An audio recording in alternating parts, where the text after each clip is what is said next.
Hi guys, welcome back to How I Made My First $1 Million. Tonight's guest we have Stephan Ekbergh, founder of Travelstart. Stephan, welcome. Thanks. It's really nice to have you, me. and we really appreciate having you here. Yeah, it's great to be here. Just your whole career.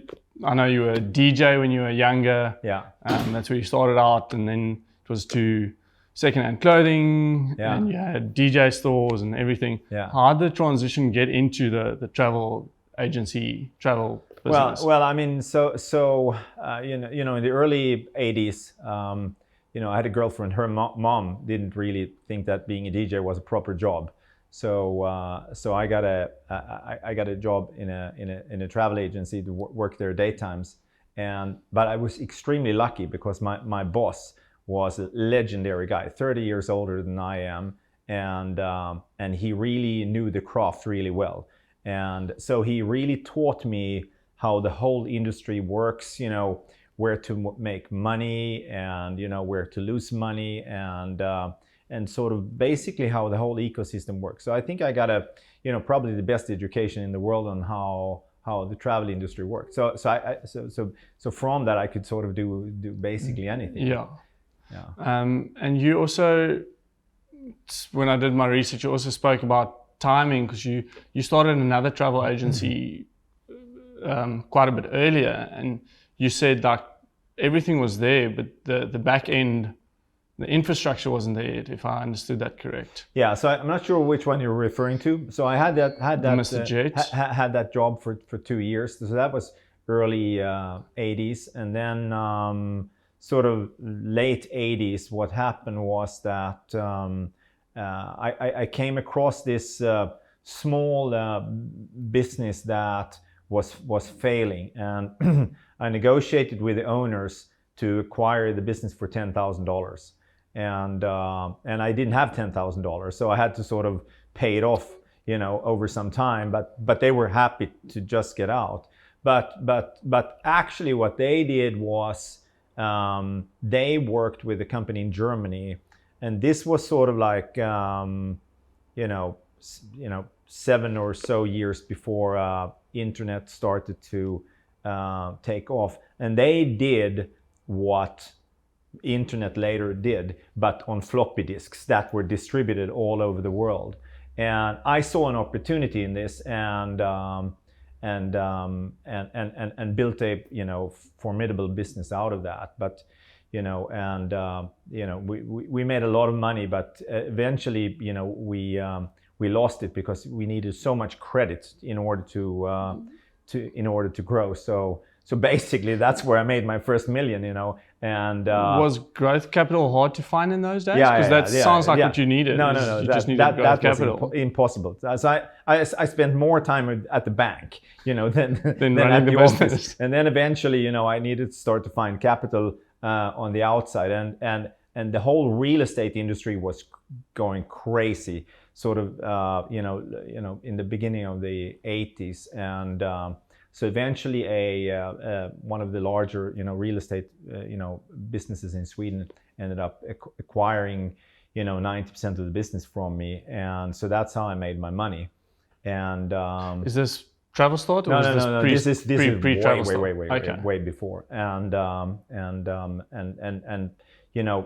when '92 came, there was this worldwide recession, and George Soros was, speculating against most currencies. So a lot of real estate companies went down. And with that, my business fell over as well. So I was rich there for a while, and then I lost everything again. But I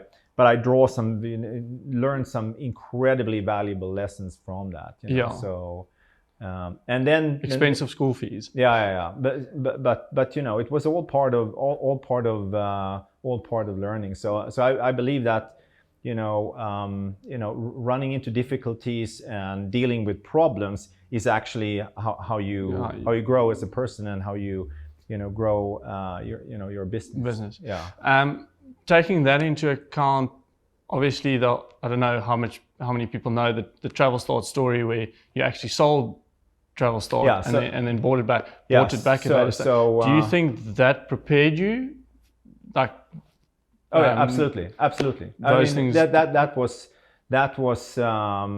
without that first experience, that would have never have happened, because I mean, so basically Travelstart happened. So I started it, in '99, and we started it on a shoestring. Basically, had no money. I mean, I had $20,000, $25,000 that I started it with, and with the money I had to support my family as well. So and we grew it. It grew very fast, but it was still tiny. And I figured the only way to get some sort of because I did 100 investor presentations, nobody wanted to touch me. I think I was too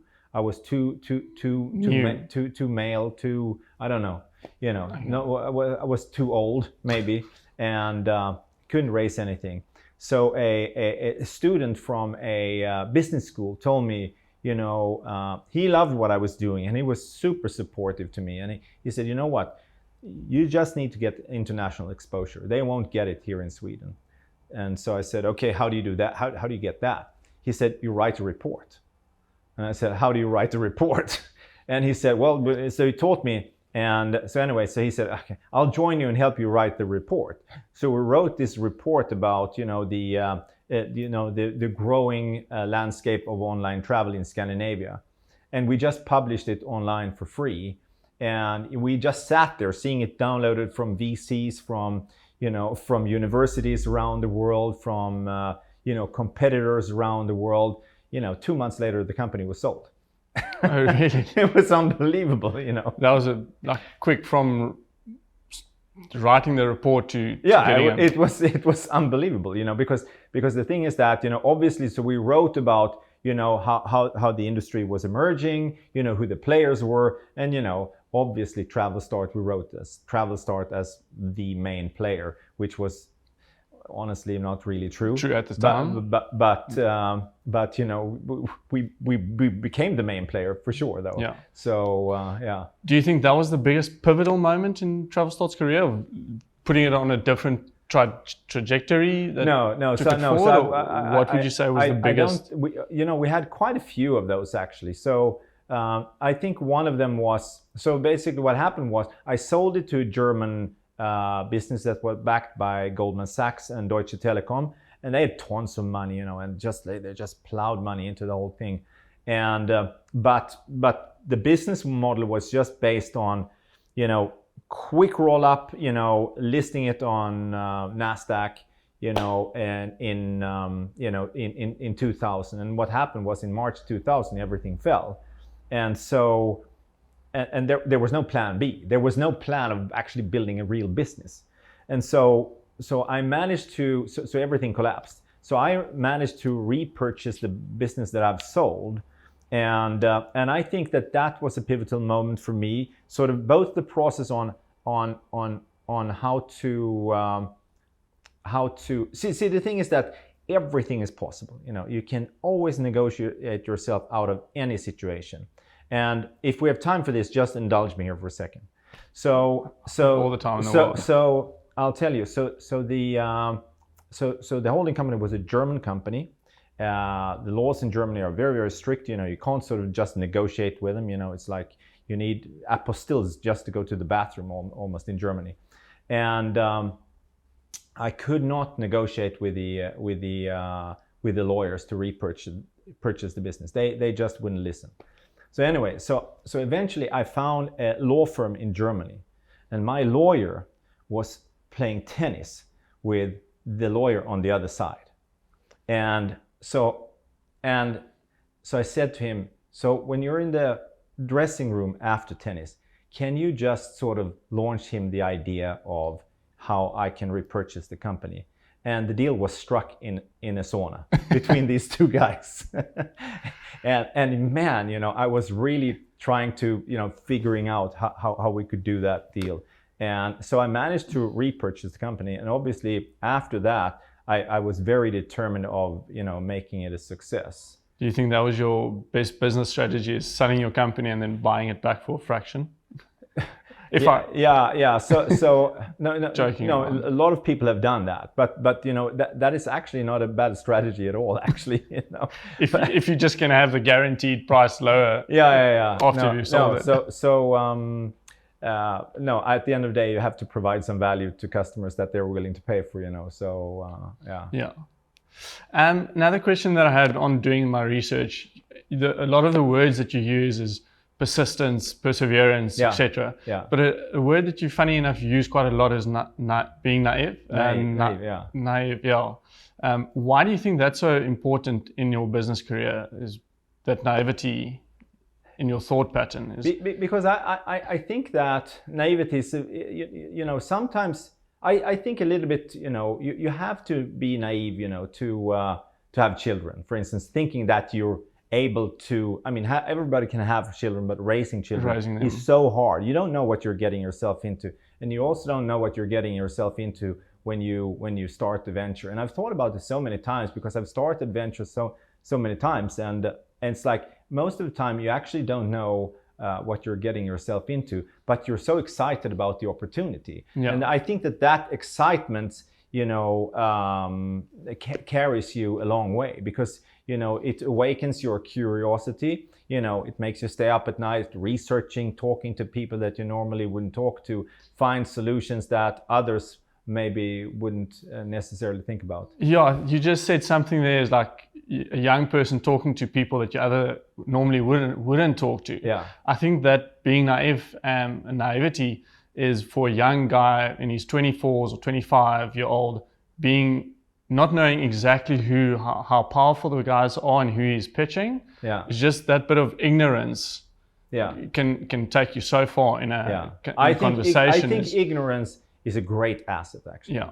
You know, and so I think, you know, persistence is all. So I think that naivety and persistence is really great, because, you know, first of all, you don't know how unsuitable you are to do what you're about to do, and most of the times we're quite unsuitable to do the stuff. But we, you know, just as becoming a parent, you know, we learn along the way, you know.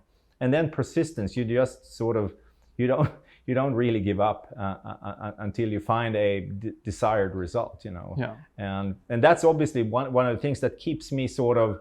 There's a lot of things that I would almost rather do than being in business, but it's just that what I love about business, it's sort of this, you know, it's a piece of artwork that never ends, that you continue to create, you know, all the time. And I just love that, how you can sort of, how you can recreate yourself as a human being, you know, in the process. I find that exciting. Yeah, it's almost like Phil Knight said in the book, The Shoe Dog, when he finally sold the company at the end, he sat at home that night and he was actually disappointed and sad about the whole journey coming to an end, because the whole building Nike was the greater journey for him than actually becoming wealthy in the end. I think that says a lot about as the way you think as well. It's the building, it's the business behind the business. Right. It's the running the business is actually what excites you, not the end point. Well, I mean, Steve Jobs said it's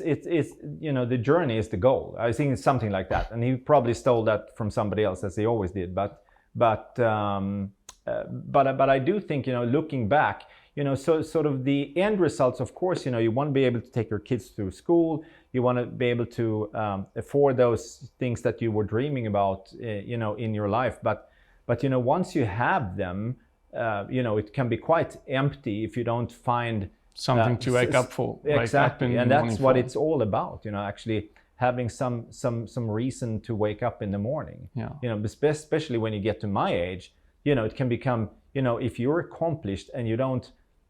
If you were just dreaming about being able to play golf, I mean, gosh, you know, you will probably die in cancer very quickly. You know. We're almost running out of a bit of time. Yeah. What would your biggest advice be to a guy being 24, 25? What would you say his next step should be, or what industry? So I think the hardest thing in life probably is to figure out what you want to do in life, and you know, once you know what you want to do, then the rest is just admin. Yeah. The rest is just, so I think that, so what I tell people, try to find out what it is that you really want to do. Or, and try to find out, something where you're not just optimized for, building that product or, making that money, but actually optimizing a bit for joy as well. So I'll tell you, to be honest, I'm not particularly excited about the travel industry. I think there's a lot of things. I think it pollutes the world, I hate when I see like millions of people in Venice, I think it's terrible. I think there should be restrictions on how much tourists you can take to a place and how many planes you can have in the air and how many ships you can have out at sea. But it was just something that I knew very well. Yeah. So I knew it, and I sort of made something out of that. And that's something in the careers that you created along the way, and that kind of stuff. That's what gave me joy. And also what I've learned along the way around entrepreneurship, how to build a business, and how to lead teams, and do other stuff around that. That's been very helpful. That's been amazing. I don't know if you still have the same thought pattern, but at a show that you did, you said these millennials are, if I can say it, bullshit. It's just, you can't just do what you love. Sometimes you've got a responsibility to do what you're good at, and not just what you love. And you said the millennials are too much full of shit. Yeah. Just, I want to do what I love. And obviously with we can talk a lot about millennials, but let's not talk about that. But I mean, we hear so much bullshit today about following your dreams and this and that, and look, I mean, I think the world is up for a rude awakening, and I think we'll really start to value more things about building stuff, taking care of our friends and our family and our community and stuff like that. Life is much more than just posting stuff about COVID and Ukraine, on your Instagram feeds, so. Yeah. Stephan, I think we're running out of time. Okay. I would have loved to chat with you for an hour. It was so interesting. Thanks, but really, thanks for your time. I really appreciate you having you on the show. Yeah. Thank you. Perfect. All right. Thanks, guys. That's our episode for How I Made My First Million. See you guys next time. Cheers.